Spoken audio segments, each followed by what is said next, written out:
Bruce Lee in a summary of 1 minute. So uh, Bruce Lee was a Chinese and Hong Kong martial artist, philosopher, film and video director.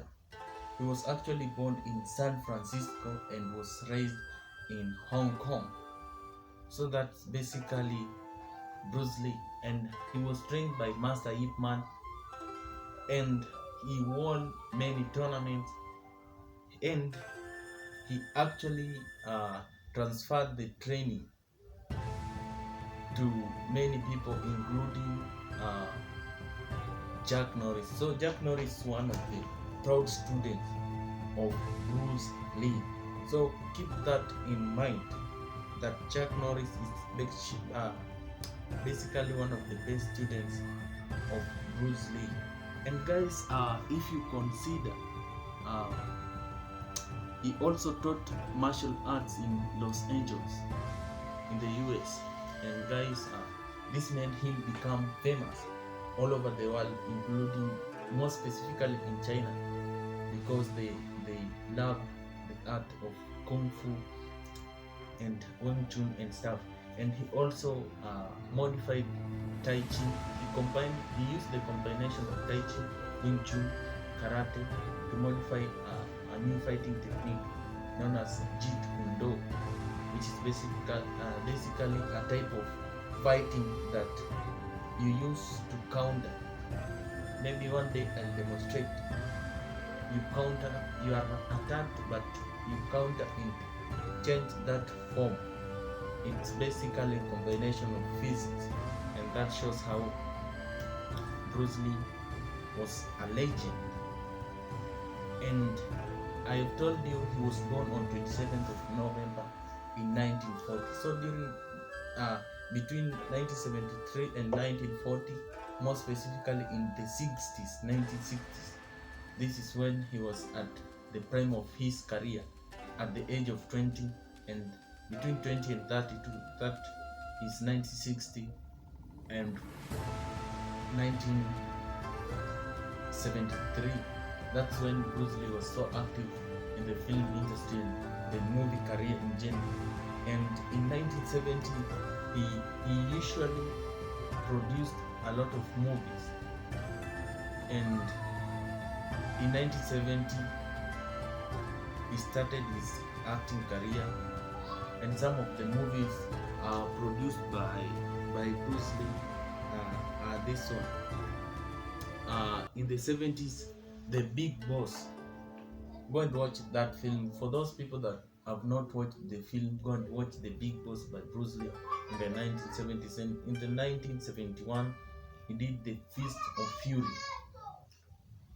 There's a club known as Martial Club that has imitated the moves by Bruce Lee, and that's an awesome film, a great inspiration to the new generation martial artists. So in 1971, he produced The Fist of Fury, and in 1972, before his death in 1973, in 1972 they worked on a great project by the name, it was known as The Way of the Dragon in 1972. So Bruce Lee made a great film that greatly spread all over the world. It is known as The Way of the Dragon in 1972. And before his death, he had a film known as Enter the Dragon. Yeah, it was known as Enter the Dragon. But unfortunately, after finishing it, they were working on another project that they did not finish. So unfortunately, they were working on the Game of Death, but he died while in the process of shooting in the Game of Death. And remember, he died due to cerebral edema. And cerebral edema, according to the definition of the doctors, it's a disease basically in failure of the blood system. Yeah, this is the failure of epidermal and those stuffs that leads to clotting, and this made it have some symptoms like headache and severe illness, you feel dizzy, you feel like sleeping, body is weak.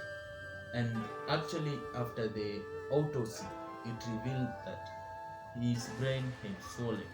Maybe this is one of the factors that could make him experience severe headache. And guys, we lost Bruce Lee on 20th June 1973. He died at the age of 32. So, despite all this, he's still a great legend and a great inspiration, and is regarded as the best all-time martial artist because he had a very passionate training career. He could train out of the possible 24 hours, he could train up to 18 hours a day. So you see, he could rest only 6 hours. That's a mere determination, and it's insane. And apart from that, he could also train 7 days a week and no resting for Bruce Lee, and he was just an extraordinary human being. So with regard, in as much as martial arts and kung fu is concerned, Bruce Lee is actually our legend and our father, and we salute him, and he still lives in our hearts as martial artists, even though he's nowhere to be seen right now, but he still lives in our hearts, and we are so determined to refer to his teachings, and he's greatly inspired the current generation of martial artists.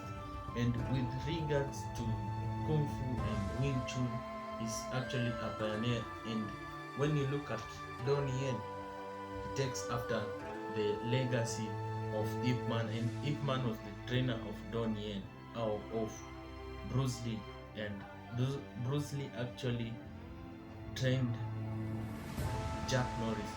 So when you refer to that lineage, there is that connection, and Bruce Lee actually made a film with Jackie Chan. Back then, Jackie Chan was a stuntsman.